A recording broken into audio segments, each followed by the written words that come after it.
Hi అండి అందరికీ ఈరోజు మా పిల్లలకైతే మార్నింగ్ బ్రేక్ఫాస్ట్కి మసాలా ఇడ్లీ అయితే చేసినానండి. ఇట్లా చేస్తేనే మా పిల్లలు చాలా బాగా తింటారు. మామూలుగా అయితే ఇడ్లీ అనేది మా పిల్లలు అస్సలు తినరండి. ఈ విధంగా చేసి పెడతాను, వాళ్ళకు చాలా బాగుంటాయి. మీరు కూడా ఎప్పుడైనా మీ పిల్లలు తినని వాళ్ళు ఎవరైనా ఇడ్లీ ఉంటే ఇట్లా మసాలా ఇడ్లీ చేసి పెట్టండి, చాలా రుచిగా ఉంటాయి. ఇప్పుడు నేను ఏమీ లేదు, పెద్ద ప్రాసెస్ ఏం లేదు, తక్కువ పనే చేసుకోవచ్చు. దీంట్లో ఎక్కువ పని లేకుండా, అందులో టైం కూడా ఎక్కువ టైం పట్టదు, తక్కువ టైమే పడుతుంది. ఇప్పుడు కొద్దిగా ఇడ్లీ పిండి తీసుకొని ఒక గిన్నెలో మనము ఇడ్లీ పిండి తీసుకోవాలండి. ఇప్పుడు ఇడ్లీ పిండి తీసుకొని అందులో 1 స్పూను జీలకర్ర వేసుకోవాలి. అలాగే 3 సన్నగా కట్ చేసుకొని పచ్చిమిర్చి వేసుకోవాలి. సన్నగా కట్ చేసుకొని కరివేపాకు వేసుకోవాలి. అలాగే క్యారెట్ తురుము పట్టుకొని వేసుకోవాలి. అలాగే ఇలాగా ఆనియన్స్ అయితే వేసుకోవాలి. రెండు ఒక మీడియం సైజ్ తీసుకొని కట్ చేసుకొని వేసుకోవాలి.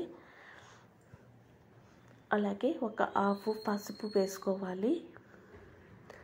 రుచికి తగినంత సాల్ట్ వేసుకొని చిటికెడు వంట సోడా వేసుకొని ఇదంతా పిండిలో బాగా కలిసేలాగా కలుపుకోవాలి. కొంచెం పిండి అనేది గట్టిగా ఉంటే కొద్దిగా వాటర్ పోసుకొని బాగా కలుపుకోవాలండి.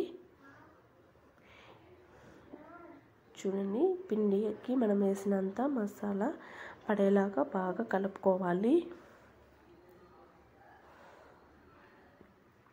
చూడండి, ఇప్పుడు నేను కొద్దిగా వాటర్ పోసుకుంటున్నాను. పిండి అనేది కొంచెం గట్టిగా ఉంది కదా, అందుకనేసి కొద్దిగా వాటర్ పోసుకొని మళ్ళీ ఒకసారి బాగా కలుపుకుంటున్నాను.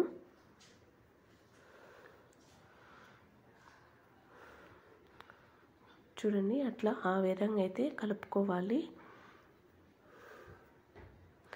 లాస్ట్లో కొద్దిగా కొత్తిమీర అయితే వేసుకోవాలండి. సన్నగా కట్ చేసుకొని కొత్తిమీర వేసుకున్నాం కదా, మళ్ళీ ఒకసారి బాగా కలుపుకోవాలి. ఇట్లా ఈ విధంగా అయితే పిండి అనేది కలుపుకోవాలని వీడియోలో మీకు చూపించిన విధంగా, మరీ ఎక్కువగా లూజ్గా లేకుండా గట్టిగా లేకుండా మీడియంగా ఉండాలి. మనం ఇడ్లీ పిండి ఎట్లా కలుపుతున్నామో అట్లాగనే ఉండాలి. చూడండి, ఆ విధంగా అయితే మనకు రెడీ చేసుకోవాలి పిండి అనేది.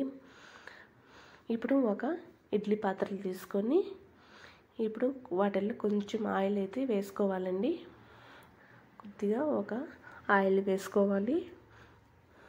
ఆయిల్ వేసుకోవడం ఏమనగా అంటే ఇడ్లీ అనేది మనం తీసేటప్పుడు చాలా బాగా వస్తాయి. ఇట్లా చేత్తో ఇడ్లీ పాత్రకు అంతా బాగా ఇట్లా చేత్తో అనుకోవాలి. అట్లా ఆ విధంగా ఇప్పుడు ఇడ్లీ పిండి అయితే వేసుకుందామండి. చూడండి, అన్ని అట్లా ఆ పాత్రలలో ఇడ్లీ పిండిని వేసుకోవాలి.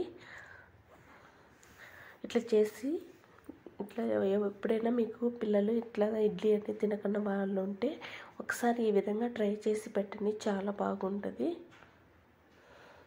నేను ఎప్పుడైనా మా పిల్లలకైతే ఇడ్లీ ఈ విధంగానే చేస్తాను. మామూలుగా ఆ ఇడ్లీ అట్లా చేస్తే కానీ సరిగ్గా తినరు అనేసరికి ఇట్లా నేను మసాలా ఇడ్లీ అయితే చేసి పెడుతున్నాను. కొంచెం బాగా తింటారు ఇట్లా మా పిల్లలైతే.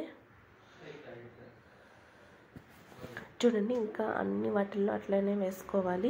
ఇట్లనే మనం గుంత పొంగనాలు కూడా చేసుకోవచ్చండి. ఇట్లనే ఈ పిండి కలుపుకొని ఇట్లా ఈ విధంగానే అన్నీ వేసుకొని గుంత పొంగనాలైనా చేసుకోవచ్చు, చాలా రుచిగా ఉంటాయి. ఇప్పుడు చూడండి, ఎన్ని పెట్టేసుకునే మీద మళ్ళీ స్టవ్ పైన ఇడ్లీ పాత్ర పెట్టుకొని అందులో తగినంత కొద్దిగా వాటర్ పోసుకోవాలి. కొద్దిగా తగినంత వాటర్ పోసుకొని, ఎక్కువ వాటర్ పోసుకోవద్దండి, మళ్ళీ ఇడ్లీ సరిగా రావు. కొద్దిగా మనము వాటర్ పోసుకొని ఎసురుకు బాగా కెళ్ళేటప్పుడు ఇడ్లీ పాత్రలు అనేవి పెట్టుకోవాలి. ఎసురుకు వెళ్ళేటప్పుడు బాగా వాటర్ అనేది కెళ్ళేటప్పుడే మనం ఇడ్లీ పాత్ర పెట్టుకోవాలి.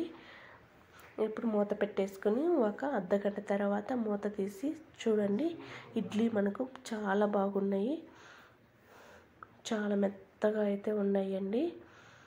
ఇట్లా మనం ఒక అర్ధగంట అయితే చాలు, ఇడ్లీ ఈ విధంగా ఉన్నాయండి. చూడండి, చాలా అంటే చాలా బాగా వచ్చినాయి.